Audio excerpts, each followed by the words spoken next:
कैसे पता चलेगा? दो तरह के भक्त होते हैं, एक को बोलते हैं कनिष्ठ अधिकारी और एक को बोलते हैं मध्यम अधिकारी। तो कनिष्ठ अधिकारी भक्ति करता है केवल अपने लिए, तो यूजुअली वो भक्ति करेगा लेकिन किसी और को भक्त नहीं बनाएगा। लेकिन मैं देखा कि सत्यम प्रभु के फादर संजय प्रभु एकदम जिसको मिलते अपने इनके एक बहनों बहनों हाँ, बहनोई थे शायद। तो वो शायद क्रिश्चियनिटी में विश्वास करते थे, लेकिन धीरे धीरे उन्होंने प्रचार कर करके उनको भी हरे कृष्णा करवा दिया। मायापुर में हमेशा वो सेवा के लिए उत्सुक रहते हैं। उन्होंने बहुत अच्छे तरीके से भगवान शास्त्र का अध्ययन किया है। फर्स्ट कैंटो भागवतम पढ़ा, फिर बहुत उत्सुक थे, कोई सेकंड कैंटो ला दीजिए, सेकंड कैंटो, अभी वो थर्ड कैंटो पढ़ने, और बहुत अच्छे से अध्ययन कर रखा है, उस लेक्चर भी सुनते हैं। तो आज हम लोग का सौभाग्य कि हम उनके मुख से सुनेंगे हरि बोल। यस संजय फू। तो आज आपको भगवत गीता बोलना, अनम्यूट करना पड़ेगा। हरे कृष्णा प्रभु जी, दंडवत प्रणाम। कृष्ण सभी भक्तवृंद को दंडवत प्रणाम मेरा। ओम अज्ञानतिमिरन्धस्य ज्ञानाञ्जनशलाकया चक्षुरुन्मीलितं येन तस्मै श्री गुरुवे नमः। हे कृष्णसिंधु दीनबन्धु जगत्पते गोपेश गोपिका कांत नमस्तुते। तप्तकांत गौरांगी श्री राधा वृंदावनेश्वरी विश्वानुसुते देवी प्रणमामि हरि प्रिये।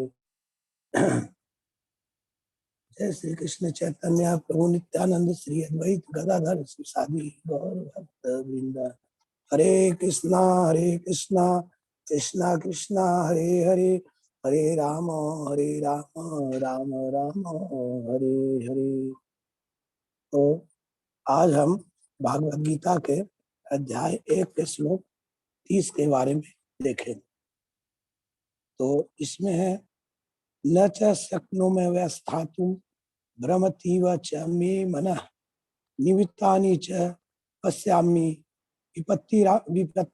विपरीतानि केशव। इसका अर्थ है मैं यहाँ अब और अधिक खड़ा रहने में असमर्थ, मैं अपने को भूल रहा हूँ और मेरा सिर चकरा रहा है। हे कृष्ण, मुझे तो केवल अमंगल के कारण ही दिख रहे हैं। तात्पर्य, अपने अधैर्य के कारण अर्जुन युद्ध भूमि में खड़ा रहने में असमर्थ था और अपने मन की इस दुर्बलता के कारण उसे आत्मवृत्ति हो रही थी। भौतिक वस्तुओं के प्रति अत्यधिक आसक्ति के कारण मनुष्य ऐसा मोहमयी स्थिति में पड़ जाता है। भयम निवेशितः स्यात्, ऐसा भय तथा मानसिक असंतुलन उन व्यक्तियों में उत्पन्न होता है जो भौतिक परिस्थितियों के से ग्रस्त होते हैं। अर्जुन को युद्ध भूमि में केवल दुखदायी पराजय की प्रतीति हो रही थी। वह शत्रु पर विजय पाकर भी सुखी नहीं होगा। निमित्तानि विपरीतानि शब्द महत्वपूर्ण है। जब मनुष्य को अपने आशाओं में केवल निराशा दिखती है तो वह सोचता है मैं यहाँ क्यों हूँ।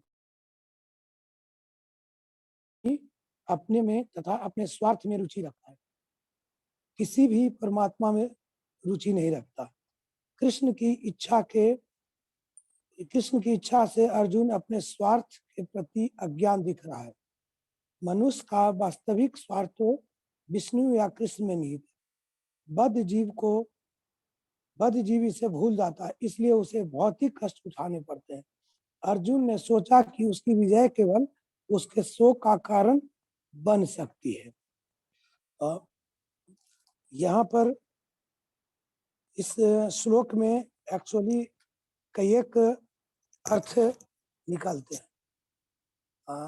सर्वप्रथम तो इसमें कृष्ण की दुर्बलता की अर्जुन की दुर्बलता की बात की गई है। अर्जुन जो आत्मविस्मित हो गए हैं, इसका मूल कारण है कि वास्तव में अर्जुन वो स्वयं सिद्ध भक्त हैं भगवान के, लेकिन भगवान की इच्छा के कारण वो मोहग्रस्त हो गए और मोहग्रस्त होके भगवान की इच्छा को पूर्ति के लिए वो ऐसा बोल रहे हैं।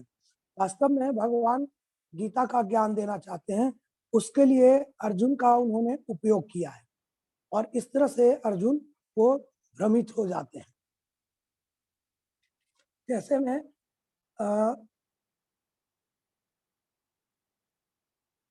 अर्जुन को इस भ्रम में पड़ने के लिए माया जो प्रेरित कर रही है वो भगवान के शक्ति ही है। भगवान ही उनको ऐसा करने के लिए उद्वेलित किए हैं। हालांकि अर्जुन सिद्ध भक्त है, उनको पहले ही से सारा ज्ञान है, उनको सब चीज पता है कि हमें क्या करना है, लेकिन भगवान के कार्य को करने के लिए वह इस तरह से ताकि गीता का ज्ञान बाकी लोगों को मिल सके, उन्होंने इस तरह का प्रस्ताव रखा, इस तरह का उन्होंने व्यवहार किया है। अब इसमें आगे है, मैं यहाँ जैसे है कि जब मनुष्य को अपनी आशाओं में केवल निराशा दिखती है तो वह सोचता है मैं यहाँ क्यों हूँ। प्रत्येक प्राणी अपने में तथा अपने स्वार्थ में रुचि दिखाता है, किसी भी परमात्मा में रुचि नहीं दिखाता। हम लोग भी आम जीवन में वही सोचते हैं। जैसे हम सोचते हैं कि भगवान मुझे ये दिला दो, वो दिला दो, मेरे पत्नी हो जाए, मेरे बच्चे हो जाए, हमको धन मिल जाए, हमको इतना पैसा मिल जाए। बस हमारा ये अहंकार होता है।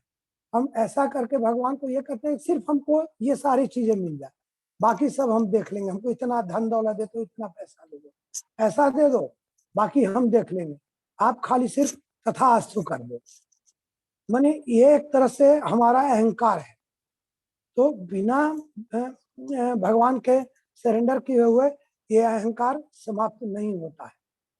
तो इस अहंकार के ही कारण यहाँ पर भी इस श्लोक में भी जब भगवान के सामने ये व्यक्त करते हैं तो भगवान चुपचाप मुस्कुराते हैं और कोई जवाब नहीं देते हैं। जब अर्जुन ये बोलते हैं कि मैं एकदम, मेरा शरीर कांप रहा है, मैं किन लोगों को मारूं, मेरे सामने मेरे सारे बंधु बांधव खड़े हैं, मैं ऐसा जीत लेकर ही क्या करूंगा जब मैं किन्हीं पर कोई शासन ही नहीं कर पाऊंगा, कोई रहेगा ही नहीं। तो ये सारे मनोवृत्ति इसलिए आता है क्योंकि हमें भगवान के ऊपर कोई फेथ नहीं होता है।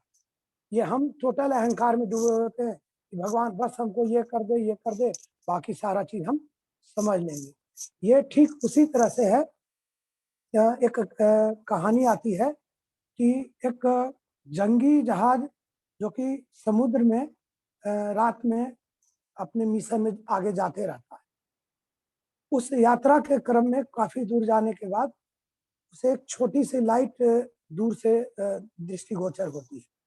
तो वो कैप्टन को अनाउंसमेंट करता है कि आप जो कुछ भी है, मेरे सामने जो लाइट आ रहे हैं छोटी बहुत, हम एक बहुत बड़े जंगी जहाज है, जैसे कि मैं मान लिया जाए विक्रांत है, हम विक्रांत से अनाउंसमेंट कर रहे हैं, आप सामने से हट जाएं क्योंकि हमारी जहाज बहुत बड़ी है, हम विक्रांता से। तो इस तरह से उधर से फिर भी कोई रिप्लाई नहीं आता है, बिल्कुल ये लोग वैसे ही लाइट सामने ही में आते रहता है। दोबारा अनाउंसमेंट फिर वही करते हैं, तो उधर से फिर बाद में रिप्लाई आता है कि हम ऐसा नहीं कर सकते, हम आपके रास्ता से नहीं हट सकते। इधर से फिर कैप्टन है वो विक्रांत के, वो फिर से रिप्लाई करते हैं कि मैं विक्रांत का कैप्टन बोल रहा हूँ, आप मेरे रास्ता से हट जाए, अन्यथा आप जो भी हैं वो विनष्ट हो जाएंगे। तो फिर उधर से एक रिप्लाई आता है कि मैं एक चपरासी बोल रहा हूँ, जो कि लाइट हाउस का चपरासी हूँ, और मैं आपके सामने से नहीं हट सकता क्योंकि मेरा पोजीशन है जो सर्च लाइट का है वो एक छोटे से द्वीप पर है, आप एक द्वीप के सामने आ रहे हैं, इसलिए यह संभव नहीं कि मैं आपसे हट जाऊं, इसलिए आप अपने को संभालें और अपने को सही करें। ये घटना ये बताती है कि हम लोग का जो डिजायर है, हम लोग जो सोचते हैं कि भगवान ये दिला दो, ऐसे दिला दो, वो दिला दो, बाकी हम समझ लेंगे, ये दम्भ वाली बात हो गई। तो बिल्कुल ये दोनों घटना में जो प्रतीत होता है वो ये दिखाता है कि हम कितने अंदर से भगवान से विमुख होके थोड़ा सा घमंड में आ गए हैं। और ये ईगो जो हमारा है, ये हमारे दुख का कारण है। ये ईगो ही हमारे जीवन में सारे कष्टों का मेन जड़ है। तो इस ईगो को समाप्त करने के लिए हमको सबसे पहले भगवान के शरण में जाना होगा, उनको सरेंडर करना होगा। ये ईगो ही है जो हमारा आत्मा है, जो भगवान कृष्ण के रूप में परमात्मा जो हमारे अंदर बैठे हुए हैं, वो उनसे मिलने नहीं देता। और जब तक आत्मा परमात्मा से नहीं मिलेगा, तब तक हम लोग सुखी नहीं हो सकते हैं। ये सुख होने के लिए जरूरी है कि हमें आत्मा को परमात्मा से के करीब ले जाए, और उसके लिए हमें या तो कृष्ण को पास सरेंडर करना पड़ेगा। कृष्ण के को सरेंडर करने के लिए हमें भक्ति की जरूरत होती है। जब हम अच्छे से भक्ति करते हैं तो हम कृष्ण के शरण में जाते हैं और वहां हम पूरी तरह से अपने आप को समर्पित करते हैं। तो ये सब उदाहरण से हम समझ सकते हैं कि हमें अपने जीवन में क्या करना चाहिए। और जैसे में है, जितने भी कष्ट भोगने वाले मनुष्य हैं, वो उनमें से कुछ ही मनुष्य ऐसे हैं जो ये जानने के लिए जिज्ञासु हैं कि उनके जीवन में कष्ट क्यों आता है, वो है कौन, वो किस लिए इस जीवन को पाए हैं। तो वो वैसे लोग होते हैं, वो तत्वगामी तत्वदर्शी होते हैं। उनको ये समझ में आता है जब वो इन चीजों को समझते हैं कि उनका जीवन किस लिए मिला है। तो अपने कष्टों के विषय में जिज्ञासा जिनको नहीं होता है, उनको किसी तरह का भी ज्ञान नहीं होता है, और वो भक्ति में भी पूर्ण रूप से सरेंडर नहीं बोल पाते हैं। पद्म पुराण में भी इन सब चीजों का वर्णन है, और इसके माध्यम से अर्जुन का जो इसमें श्लोक में जो 5 मेन पॉइंट है, वो पहला पॉइंट ये है कि भगवान से वो सरेंडर बोल के बोलते हैं कि मैं अपने भाई बंधु सगे संबंधी को कैसे मारूं। दूसरा उनके मन में विचार आता है कि मैं इनको मार के मैं अगर जीतूंगा भी तो मुझे पाप लगेगा। तीसरा इसमें है कि अर्जुन जो है वो धर्मपरायण है, जबकि यहाँ पर दुर्योधन है वो अर्थपरायण है। और चौथा है कि अगर यहाँ पर सब अधिकांश पुरुषों का अगर मृत्यु हो जाता है तो स्त्रियां बचेंगी, बचेंगे और वृद्ध लोग बचेंगे। तो ये फिर धर्मपरायण धर्मपरायण जो हमारे कार्य है उसमें ये बाधा बनेगा, क्योंकि पुरुष लोग यंग लोग नहीं रहेंगे, तो सब ये सारे लोग अधोगति में चले जाएंगे। तो ये सारे अर्जुन के मन में शोक है, विषाद है, और इसके कारण वो भगवान कृष्ण के सामने अपने आप को सरेंडर बोल के रखते हैं कि प्रभु अब आप ही इन सब चीजों का निराकरण करें। और इस तरह से अर्जुन भगवान के सामने पूरी तरह से सरेंडर बोलते हैं। एक और है,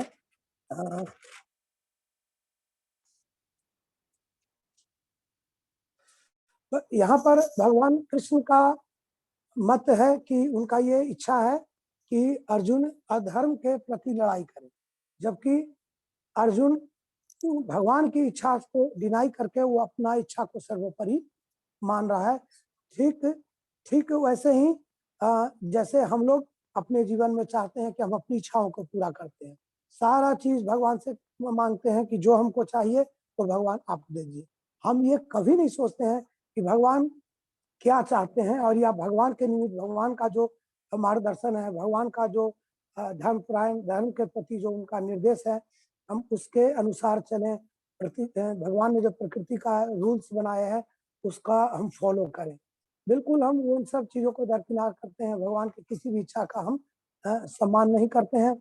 जो हमारे माने जीवन जीने में जो सहायक है, चाहे वो धर्म के विपरीत हो चाहे साथ हो, बस हम उसी को चूज करते हैं। तो भगवान के विपरीत आकर ये हम लोग इस दुनिया में, इस जड़ जगत में काफी दुखित हो जाते हैं, और इसी में हम जन्म मृत्यु के चक्र में फंसे हुए रहते हैं। लेकिन आगे यहाँ पर है, प्रभुपाद जी इसी में एक कोट देते हैं कि अ, मनुष्य का वास्तविक स्वार्थ तो विष्णु या कृष्ण में निहित है। बद्ध जीव इसे भूल जाता है, इसलिए उसे भौतिक कष्ट उठाने पड़ते हैं। अर्जुन ने सोचा कि उसकी विजय केवल उसके शोक का कारण बन सकती है। तो यहाँ प्रभुपाद जी स्पष्ट रूप से बताते हैं कि बद्ध जीव, यहाँ जो अर्जुन का शोक है वो इसलिए है क्योंकि अर्जुन अपने स्वार्थ को पूर्ति करना चाहता है, वो भगवान के इच्छा को नहीं देख रहा है। भगवान का जो इच्छा है कि वो धर्म का अधर्म का नाश करके धर्म का जो स्थापना करे, उस चीज को अर्जुन यहाँ पर भूल गया है और इसीलिए अर्जुन इतना शोक से भरा हुआ है और वो बहुत ज्यादा दुर्बलता या उसका पूरा शरीर कांप रहा है। तो ये हमें ये सीख देता है कि हमें भगवान की इच्छाओं के अनुरूप ही अपना जीवन या अपना मन को संयमित रखना चाहिए, करना चाहिए। हमारे सारे कर्तव्य होने चाहिए जो भगवान के बनाए हुए जो नियम है या उनका जो निर्देश है, जो गुरु के द्वारा हमें मिलता है, उसके निमित्त हमें अपने जीवन में करते रहना चाहिए। और आज मैं इससे ज्यादा कुछ नहीं बता पाऊंगा। वास्तव में मैं अभी तक 1-2 घंटे पहले तक व्यस्त था, अभी जस्ट बाहर से आया हूँ तो 1-2 घंटा से कुछ देख पाया हूँ। और तो इसके लिए जो प्रभु जी ने हमें ज्ञान दिया, बस उसी के आधार पर मैं कुछ बोल पाया हूँ। मैं कुछ देख भी नहीं पाया था, प्रभु जी का आदेश था, जो सेवा उन्होंने दिया था उसको मैं उनके आशीर्वाद से, उनके जो उनके वचन थे उसी को मैं यहाँ पर कुछ मात्रा में यहाँ पर रख पाया हूँ। आगे से मैं इन चीजों के लिए जो भी मुझसे जो त्रुटि हुई होगी बोलने में, मैं उसके लिए सभी भक्तजन से, सभी वैष्णव जन से मैं क्षमा चाहूंगा। इसी के साथ मैं अपनी वाणी को विराम देता हूं। हरे कृष्ण। हरे कृष्णा। तो कोई ने बहुत सुंदर तरीके से गीता के श्लोक को समझाया कि कैसे कैप्टन जहाज के उदाहरण से, विक्रांत नामक जहाज के उदाहरण से, कैसे कि हम लोग इस दुनिया में सोचने लगते हैं हम ही सर्वोपरि हैं, हम देख लेंगे। लेकिन यह जो चेष्टा है आदमी को बहुत परेशान कर देती है, बिकॉज सब कुछ हमारी इच्छा से नहीं चल सकता है। तो कोई ने बहुत अच्छे तरीके से समझाया कि अर्जुन भी सोच रहा था भगवान मेरे हिसाब से चीजें होनी चाहिए, मैं ये सोच रहा हूँ युद्ध नहीं करना है, वही अच्छा है। भगवान बोले युद्ध को, लेकिन भगवान मेरे को लग रहा है अच्छा नहीं है तो मैं नहीं करूंगा। इस प्रकार से बहुत अच्छे तरीके से समझाया कि हमें अपना अहंकार को त्यागना चाहिए, और भगवान के अनुकूल होकर जीवन जीना चाहिए। उसी में हमारा वास्तविक स्वार्थ है, प्रभुपाद जी बोलते हैं। किसी का कुछ प्रश्न है तो पूछ सकते हैं, प्रभु जी उसको उत्तर देंगे। ठीक है संजय, किसी का कोई प्रश्न है तो पूछिए।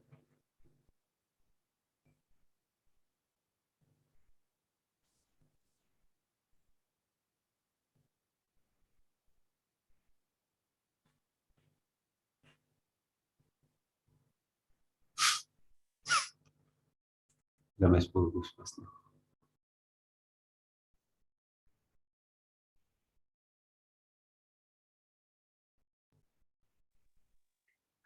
हरे कृष्णा प्रभु जी, धन्यवाद। हरे कृष्ण। मेरा प्रश्न है, जो हमको धर्म के अनुसार काम करना चाहिए, और धर्म वो है जो भगवान के द्वारा बताया गया है, तो ये महाभारत में तो अर्जुन के सामने साक्षात भगवान श्री कृष्ण थे, जो कि माने सामने सामने धर्म क्या है और अधर्म क्या है अर्जुन जिज्ञासा करते थे और भगवान श्री कृष्ण को बताते थे जो धर्म क्या है अधर्म क्या है। आज के जमाना में तो धर्म भगवान श्री कृष्ण सामने साक्षात्कार नहीं है जो बता सके धर्म क्या है अधर्म क्या है। तो आज के समय में हम ये कह सकते हैं कि भगवान के द्वारा बताया गया जो शास्त्र में धर्म या अधर्म के बारे में जो बताया गया, जैसे गीता में या और सब शास्त्र में, और वो हमको गुरु परंपरागत शुद्ध गुरु से प्राप्त होता है, जो भगवान के द्वारा क्या धर्म और अधर्म है, ये शास्त्रों में क्या लिखा हुआ है, वो हमको ज्ञान धर्म का धर्म शास्त्र के अनुसार प्राप्त होता है, जो क्या धर्म है क्या धर्म। तो एक धर्म के बारे में हम जानना चाहते हैं, जो धर्म का प्रसार और प्रचार भी एक धर्म है। तो धर्म का प्रचार प्रसार दो तरह से किया जाता है। हम देखे हैं कि इतिहास में बहुत सा बड़ा बड़ा धर्म है जिसका कि जिसके प्रचार प्रसार में एग्रेसिवनेस खत्म हो जाता है, तो लुप्त हो जाता है। जैसे जैन धर्म हुआ, या क्या कहते हैं पर्शियन धर्म हुआ, बहुत सा ऐसा धर्म है जो एक समय में इस पृथ्वी के बड़े बड़े खंड में 200-300 साल चला है धर्म, लेकिन लुप्त हो गया क्योंकि धीरे धीरे उसमें एग्रेसिवनेस खत्म हो गया। तो जैसे आज इस्कॉन के द्वारा हम लोग को धर्म के प्रचार प्रसार में एग्रेसिवनेस करने की शिक्षा दी जाती है, और दिन रात लोग मेहनत कर रहे हैं जो उसमें एग्रेसिवनेस आया। तो एग्रेसिवनेस अगर नहीं रहता है तो वो धर्म विलुप्त हो जाता है। तो एग्रेसिवनेस दो तरह का होता है। एक है एग्रेसिव में जिसमें जोर जबरदस्ती नहीं है, जिसमें भय का वातावरण नहीं है, लेकिन एग्रेसिव होकर हम लोग प्रचार प्रसार कर रहे हैं, जैसे इस्कॉन द्वारा किया जा रहा है या हम लोग जिससे जुड़े हुए हैं। और एक धर्म का प्रचार ऐसा है जिसमें एग्रेसिव तो है ही, लेकिन उसमें जोर जबरदस्ती और भय का वातावरण रहता है, वो भी प्रचार का एक तरीका है। तो हम देखते हैं प्रायः अभी जो हम देख रहे हैं, तो हम देख रहे हैं कि जिस धर्म में एग्रेसिवनेस भय के साथ है, जोर जबरदस्ती है, वो धर्म का प्रचार और प्रसार टिकता है। क्योंकि जिसमें जोर जबरदस्ती और भय नहीं है, वहां पर क्या होता है, उस प्रचार प्रसार में तर्क वितर्क बढ़ जाता है लोगों के द्वारा। और तर्क वितर्क बढ़ने से क्या होता है, वो तर्क वितर्क बढ़ते बढ़ते अनुशासनहीनता पर लोग चले आते हैं। हम ये है वो है, 75 गो तर्क है, इसका भगवान का मतलब ये निकालना, वो कह रहा है तो ये निकालना, वो निकालना, तर्क वितर्क का हम लोग मौका देते हैं, तो वो धीरे धीरे कमजोर हो जाता है। लेकिन जहां देखते हैं कि तर्क वितर्क का कोई मौका नहीं है, जहां पर कि भय भी है, जबरन भी है, और तर्क वितर्क कुछ नहीं है, जो है सो है, उसके बारे में कुछ सुनना नहीं चाहता है लोग, तो वो धर्म ज्यादा टिक रहा है। आज हम विश्व में देख रहे हैं कि वही धर्म ज्यादा से ज्यादा बढ़ रहा है। अफ्रीका में या बहुत सा ऐसा कॉन्टिनेंट सब है जहां पहले दूसरे धर्म थे, लेकिन आज ये विचारधारा वाला धर्म पूरा हावी होते जा रहा है और बढ़ रहा है। तो धर्म का प्रचार प्रसार का ये तरीका और वो तरीका, दोनों में से कौन सा तरीका धार्मिक कहलाएगा, उस पर हमको थोड़ा सा विचार करना चाहिए, कैसे क्या हम समझें उसके बारे में।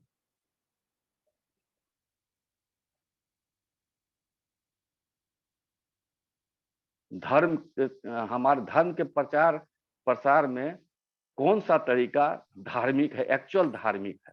ठीक। प्रभु जी, अगर मेरे मायने में देखा जाए तो मैं जो धर्म का प्रचार का जो व्यवस्था है या जो मार्ग है वो इस्कॉन ने अपनाया है, वो मैं सबसे सर्वोत्तम मानता हूँ मेरे नजर में। और भी जो दूसरे के लिए जो आप बताए कि वो लोग एग्रेसिव हैं, वो लोग ऐसे हैं, वो फोर्सफुली जो करते हैं, वो ज्यादा बढ़ रहे हैं, मैं ऐसा नहीं मानता। वो इसलिए नहीं बढ़ रहे हैं, एग्रेसिविटी के चलते नहीं बढ़ रहे हैं इतना तेजी से, वो इसलिए आगे ज्यादा बढ़ रहे हैं क्योंकि उनका धर्म के बारे में बहुत तरह से गलत बता के और उस तरह के मनोवृत्ति वाले लोगों को आगे किया गया है। जबकि हम देखते हैं इस्कॉन से ज्यादा कौन फैलेगा, कौन ज्यादा बढ़ेगा। जैसे में प्रभुपाद जी ने अमेरिका से शुरू किया, पूरे वर्ल्ड में इसको फैला दिया, और उन्होंने कोई जबरदस्ती नहीं किया, कोई एग्रेसिव नहीं थे, बहुत शांति प्रिय, बहुत सेवा ढंग से, और जो एग्रेसिव लोग थे उनके पास भी उन्होंने गए और उनको बिल्कुल एकदम नॉर्मल बना दिया। तो ये सारे घटनाएं इस्कॉन के द्वारा इतने आज भी देखिए भारत में जो हमारा सनातन धर्म है लगभग एकदम बहुत सबसे निचले स्तर पर थे, मित्र प्राय लगभग हो गया था, जैसा कि हमको अनुभव है, चूंकि हमने भी उस चीज को देखा है। तो वो भी अब मैं धीरे धीरे देख रहा हूँ कि ऊपर उठ रहा है। फॉर एग्जाम्पल जैसे मैं गाँव में हूँ, गाँव में यहाँ बहुत सारे वर्क है हमारे में, हमको छुट्टी नहीं मिल पा रहा है, बहुत ज्यादा व्यस्तता है, क्योंकि 1-2 दिन नहीं आ सकते, पटना जाना है।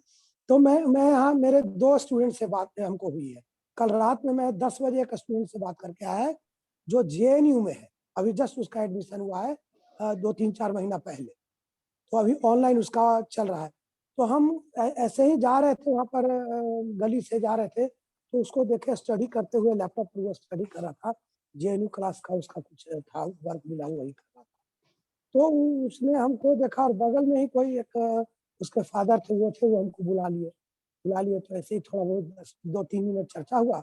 हमको वो लड़का देखा तो चूंकि मेरे सत्यम का वो मैंने मित्र रहा है, हालांकि उससे 1 साल जूनियर है, लेकिन इसी के नाते वो हम लोग से काफी ज्यादा परिचित था। तो वो बुला लिया, उसके बाद बैठ के पूरा वो अपना डिटेल में बात होने लगा धर्म पर। तो उसमें फिर हमने इस्कॉन के बारे में चर्चा किया, भगवत गीता के बारे में बताया, सारा चीज बताया।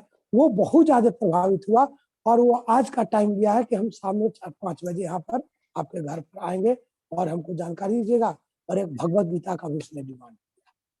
उसी के साथ एक और लड़का है जो सत्यम से 1-2 साल सीनियर है, वो भी इस्कॉन से जुड़ा हुआ है, लेकिन वो इस्कॉन में दूसरे धड़ा से जुड़ा, वो ऋत्विक ऋत्विक ऋत्विक वाला से जुड़ा हुआ वो। और उसने साथ में क्या पढ़ा है, वो इनका ओशो का फिलोसफी बहुत पढ़ा हुआ।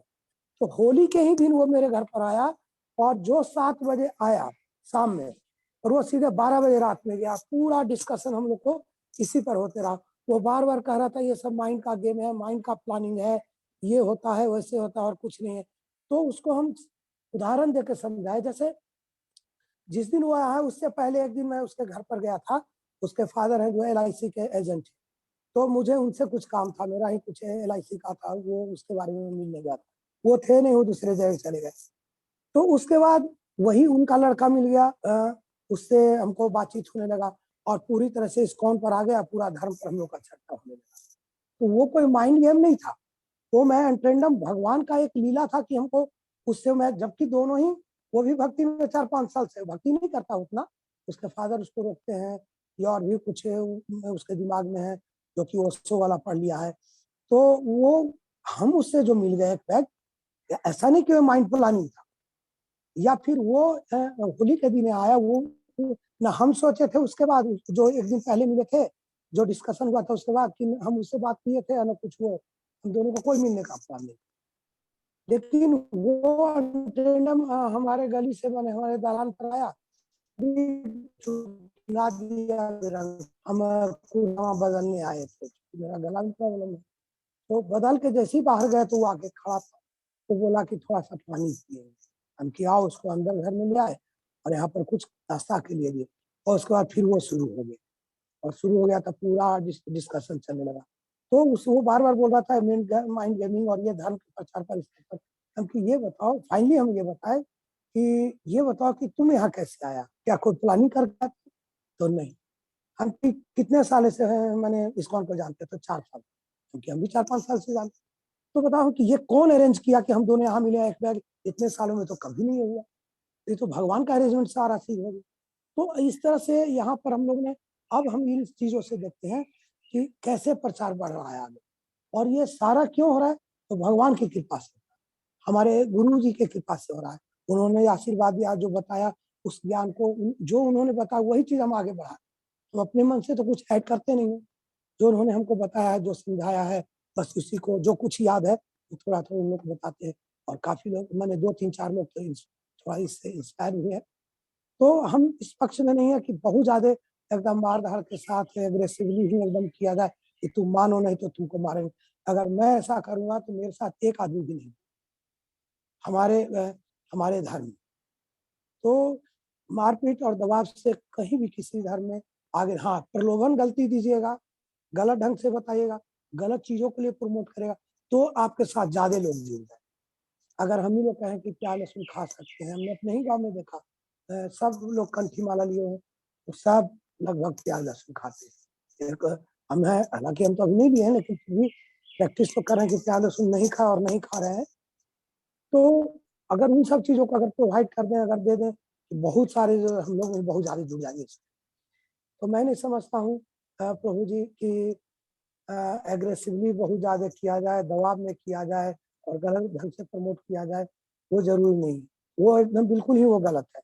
बिल्कुल हमारा जो इस्कॉन का जो रास्ता है वो बिल्कुल सही है, और सही चीजों को बताते हुए, और बिल्कुल पोलाइटली आप चाहें तो करें, ना चाहें तो कोई बात नहीं है, आपकी मर्जी है। हमारे शास्त्र है, हमारे प्रभुपाद की बुक्स है, ये सारे चीज बता रहे हैं कि कैसे आगे बढ़ना है, कैसे। और हमारा धर्म है वो बहुत तेजी से, मैं समझता हूँ अवार्ड में तो है ही है, अपने देश में भी बहुत ज्यादा तेजी से बढ़ रहा है, ऐसा मेरा अनुभव है, ऐसा मैं देख रहा हूँ, ऐसा मुझे। हरे कृष्णा। हरे कृष्णा। हरे कृष्णा। रमेश को आपको उत्तर मिला कुछ? उत्तर मिल गया। हम ये कह रहे हैं कि इस्कॉन द्वारा जो अपनाया गया है तरीका, जो महाप्रभु के द्वारा है, जो दिल जीत लेना, ये एग्रेसिव उनका तरीका था, जो दिल जीतिए और धर्म बढ़ेगा आगे। लेकिन हम अभी 1200 साल से देख रहे हैं कि जो दूसरा वाला तरीका है वो बहुत ज्यादा फल फूल रहा है। क्या वो तरीका धर्म बढ़ाने, उससे भी तो उसका धर्म बढ़ रहा है, जो कि साक्षात हम देख रहे हैं। इसके बारे में क्या कहना है? हरे कृष्णा। तो बहुत अच्छा पॉइंट बताया आप लोग ने। मैं इसमें एक पॉइंट बताना चाहूंगा कि कैसे धर्म के 4 स्तर होते हैं। ठीक है, पहला स्तर होता है भय का। तो भय के स्तर पे लोगों को हम प्रेरणा देते हैं। जैसे छोटा बच्चा होता है, उसकी बुद्धि नहीं होती, तो उसको भय से बोला जाता है कि करना पड़ेगा। तो भय के कारण करता है कि जैसे कोई स्कूल का बच्चा है कि अगर क्लास का नोट्स नहीं, होमवर्क नहीं करके गया तो तुमको क्लास से निकाल दिया जाएगा, अटेंडेंस नहीं लगाया तो निकाल दिया जाएगा। लेकिन ये भय वाला जो तरीका होता है, ये ज्यादा, तो भय वाला तरीका है, ज्यादा देर तक नहीं चल पाता। जैसे मुस्लिम देशों में नियम है, भय है कि वो लोग स्त्रियों को नहीं देख सकते हैं, उनके ऊपर नियम है, मान लीजिए उनको बुर्खा लगाना पड़ेगा, लेकिन वो दूसरे देश में जाके गलत करते हैं। समझ रहे हैं? या बिहार में दारू को बैन कर दिया गया, लेकिन उसकी अंदर से शुद्धता नहीं लाई गई, तो अभी दारू कहीं बाहर जाके पीता है। तो भय का तरीका जो है वो ज्यादा अंदर से प्रभाव, मतलब अंदर से उसको बदलाव नहीं लाया गया। जैसे मान लीजिए आज मेरे को 1 करोड़ रुपया भी दिया जाएगा, लेकिन बोला दारू पी रहे तो हम नहीं पिएंगे। आप लोग को 1 करोड़ रुपया भी दिया जाए, हमारे भक्त लोग नहीं पिएंगे, क्योंकि हमें अंदर से प्रभाव आ गया कि नहीं, हमको नहीं पीना है, अच्छी चीज ही नहीं है। तो भय वाले लोग की जो बदलाव आती है, बहुत ऊपर से बदलाव आती है। तो उससे ऊपर का जो प्लेटफॉर्म वो है इच्छा का प्लेटफॉर्म। बहुत सारे धर्म आपको प्रलोभन देते हैं कि तुम स्कूल में मेरा एडमिशन, आप तुम अगर मुस्लिम बन जाओगे, तो औरंगजेब ने क्या किया, टैक्स छोड़ दिया था कि मुस्लिम पे टैक्स नहीं लगेगा, हिंदू पे टैक्स लगेगा। तो बहुत सारे हिंदू मुस्लिम बन गए, लेकिन वो मुस्लिम बने नहीं। वो आप लोग जो करते थे वही करते, ना हिंदू है वो मुस्लिम, उसको मतलब नहीं, उसको मतलब है बस मेरा टैक्स कम हो जाए, स्कूल में मेरा एडमिशन फी कम लगे। समझ रहे हैं? तो उससे लाइक कोई मान लो इस्कॉन में हम लोग कुछ पॉलिसी बना देते कि भाई जो इस्कॉन का मेंबर है उसको 20% डिस्काउंट मिलेगा, तो बहुत लोग मेंबर बन जाएगा। कई कई लोग लाइफ मेंबर बन जाता है डिस्काउंट लेने, लेकिन उसको लाइफ मेंबर नहीं है वो। मेरे पास कोई बोलता है लाइफ मेंबर बनना है, मतलब लाइफ मेंबर बनना मतलब हरे कृष्णा की वही सबसे बड़ा लाइफ मेंबर बनना है। समझ रहे हैं? क्योंकि तो ये हो गया सेकंड प्लेटफॉर्म। भय के ऊपर जो होता है वो सेकंड प्लेटफॉर्म होता है कुछ डिजायर का, मतलब कुछ वासना के कारण, कुछ कुछ प्रलोभन के कारण आदमी भक्ति में आता है। वो भी अच्छा है, भय से ऊपर, भय से ऊपर है कोई प्रलोभन। लेकिन उससे ऊपर का प्लेटफॉर्म वो है कर्तव्य, कि भगवान जब सब कुछ चला रहे तो उसमें ज्ञान ज्यादा रहता है। भय वाले में बस ज्ञान रहता है कि भगवान शक्तिशाली व्यक्ति है, गलत करोगे तो मारेंगे, बस इसलिए गलती नहीं करेंगे। लेकिन गलती हृदय से अभी तक उसको अभी भी स्त्रियों को देखने का मन कर रहा है, लेकिन वो भय के कारण, जैसे लाल सिग्नल है ट्रैफिक का, तो उसको तोड़ने का मन है, लेकिन पता है कि तोड़ेंगे तो फाइन लग जाए, इसलिए नहीं तोड़ता। समझ रहे हैं? उससे ऊपर का है प्रलोभन, कि भाई तुम कुछ नियम पालन करोगे तो तुमको अवार्ड मिलेगा, तुम्हें रिवॉर्ड मिलेगा। लेकिन वो भी उतना बढ़िया नहीं, अभी भी उसके हृदय पूरा शुद्ध नहीं हुआ। लेकिन उससे ऊपर का प्लेटफॉर्म है जिसमें कर्तव्य बुद्धि, उसमें ज्ञान दिया जाता है कि भगवान जो है खतरनाक ही नहीं है। भय वाले प्लेटफॉर्म में सिखाया जाए भगवान बहुत खतरनाक है, यमराज है, मार देंगे आप गलत करो। उसके बाद भगवान बहुत शक्तिशाली है, आपकी जो इच्छा है पूरी कर देंगे। तो इसलिए प्रलोभन मांगते हैं, भगवान ये दिला दे वो दिला दे। अब ये आदमी बहुत शक्तिशाली, तो ये भगवान के साथ बिजनेस किया जाता है कि भगवान बहुत शक्तिशाली है, उसकी खातिरदारी करो और वो हमारी इच्छा पूरी कर देंगे। उससे ऊपर इसका स्तर है कि भगवान एक अच्छे व्यक्ति है, हमसे प्रेम करते हैं, वो हमको सब सुख सुविधा दे रहे हैं, वही हमें हवा दे रहे हैं, वही पानी दे रहे हैं, वही खाना दे रहे हैं, सब कुछ वो दे रहे हैं। तो कर्तव्य बनता है कि भाई मैं उनके लिए कुछ करूं।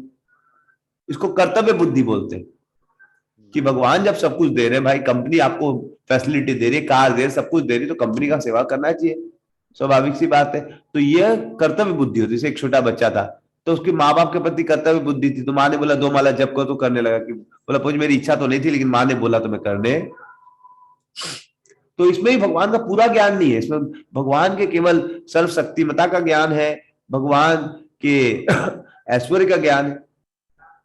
लेकिन उससे ऊपर की जो भक्ति होती है प्रेमा भक्ति, जिसमें आदमी भगवान के जब गुणों को सुनता है, कैसे भगवान अद्भुत है, वो दया के सागर है, करुणा निधि है, करुणा सागर है, उनके सब गुण संपन्न है। तो जब भगवान के ऐश्वर्य को सुनता है, भगवान की दयालुता को सुनता है, तो फिर भगवान से बिक जाता है कि ये भगवान बस अब मैं कुछ नहीं कर सकता, आप जो बोलेंगे जैसा मेरे को नचाना है नचाइए। इसको बोलते प्रेम, जैसे गोपियों का था या अर्जुन का था। तो देखिए देखने में आपको सब बराबर लग रहे हैं कि भय वाला, तो जो दूसरे मार्ग है उसमें मान लीजिए कोई 1000 लोग भी भय से आते हैं, समझ रहे हैं, लेकिन कोई एक प्रेम वाला व्यक्ति होगा ना, तो वो 1000 लोग के बराबर है, उससे भी ज्यादा है, क्योंकि उसके हृदय में प्रेम है। एक बार एक कंपनी में आदमी था, तो सब लोग तिलक उलक लगा के आते थे, कोई ऐसा तिलक लगा के आता था, कोई ऐसा तिलक लगा के आता था, कोई भस्म लगा के आता था, कोई अलग अलग। तो कंपनी के मालिक ने बोल दिया ये सब नहीं चलेगा, जो कंपनी में है सबको, कोई ये सब ऐसा नहीं चलेगा, अलग अलग लगा के आते हैं, कल से कोई नहीं लगाएगा, नहीं तो निकाल दिया जाए। फिर भी एक व्यक्ति जाओगे लेकिन कोई नहीं लगा के आया, लेकिन एक व्यक्ति लगा के आया। तो फिर कंपनी मालिक ने बोला भाई, उन्होंने अनाउंस किया कि देखिए कोई भी नहीं लगा सकता, केवल ये लगा सकता है, क्योंकि इसको पता था कि लगाने के बाद भी निकाल देगा, फिर भी इसको फर्क नहीं पड़ता है, बोला कि निकाल दो लेकिन हम छोड़ेंगे नहीं। तो ये आदमी सच्चा फॉलोवर है, ये लगा के आएगा, बाकी कोई नहीं लगा सकता। तो ऐसे ही फॉलोवर होते जो भय के द्वारा परिवर्तित होते हैं ना, वो लोग ज्यादा दिन तक टिकते नहीं। लेकिन अभी देखिए प्रभुपाद जी अकेले जाके पूरा अमेरिका भर में प्रचार कर दिए, जान की रिक्स लेके, और इसको उनके एक एक भक्त लोग कैसा प्रचार करे। देखिए जयप्रताप स्वामी महाराज को, राजनाथ स्वामी महाराज को, एक एक भक्त लोग अपने जान को दे के प्रचार करे। तो प्रचार की ऐसी विधि होनी चाहिए जो आप बताए कि प्रेम से बिक जाने चाहिए भगवान के द्वारा। तो इस प्रचार में लोग कम मिलेंगे, लेकिन प्रभुपाद जी बोलते हैं कि एक चंद्रमा जो है हजारों तारों से बढ़िया है। तो आप लाखों लोग को लाओगे लेकिन कोई आपका भक्ति नहीं, वो भक्त भय का भक्त है या भौतिक इच्छा का भक्त है, कब भाग जाएगा पता, वो खुद ही भाग जाएगा, समझ रहे हैं। उसको जहां पैसा, जैसे पॉलिटिक्स पार्टी होती है ना, जहां वोट उसको जहां अच्छा लगता है वो बीजेपी में चला जाएगा या कांग्रेस में, किधर चला जाएगा पता नहीं। तो इसीलिए ऐसे फॉलोअर बना के फायदा नहीं कि जो किसी के नहीं, आज उनको थोड़ा ज्यादा पैसा देंगे तो मुसलमान हिंदू ही बन जाए, समझ रहे हैं। वो क्रिश्चियन जो बना है पैसे के कारण क्रिश्चियन, तो वो हिंदू बन जाएगा, कौन सी बड़ी बात। इसलिए जो इस्कॉन का प्रचार है वह स्थायी प्रचार होगा। जैसे एक बार में भक्त बन गया तो अब कोई कितना ही कुछ कर ले, चांसेस कम है कि मैं मतलब मेरे को कोई बोलेगा कि आपको 1 करोड़ रुपया दे देंगे, आप कुछ और कीजिए, नहीं। तो हम देख सकते हैं कि जो भक्त बने हैं इस्कॉन के प्रचार से, इसमें उनका बुद्धि परिवर्तित हुई है, उनका मन परिवर्तित हुआ, उनका हृदय परिवर्तित हुआ। बाकी से प्रचार में केवल बाहरी नाटक ज्यादा होता, और वो अपने अपने खुद के प्रचार पे विश्वास नहीं करते। बहुत सारे जो मुस्लिम है वो आपस में भी झगड़ा करते हैं, खुद भी अल्लाह पे विश्वास नहीं करते, खुद के वो केवल नियम होने के कारण, भय के कारण फॉलो करते हैं।